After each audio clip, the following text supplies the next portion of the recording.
முருகா முருகா முருகா என்றால் அனைத்தும் ஜெயமாகும். அவன் வடிவேலுடனே வருவான் தருவான் அருளை என்னாலும்.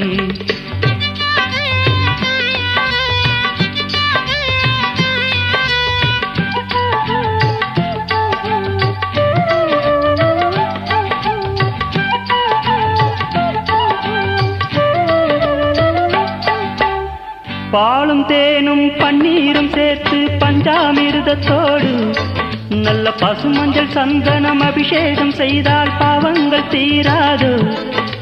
ஷஷ்டியில் விரதம் இருப்பவர் வாழ்வில் சங்கடம் விலகாது. சந்ததியாவும் சந்தோஷத்தோடு சங்கீதம் பாடாது. இது வரலாறு கண்டதம்மா, நமது முன்னோர்கள் சொன்னதம்மா.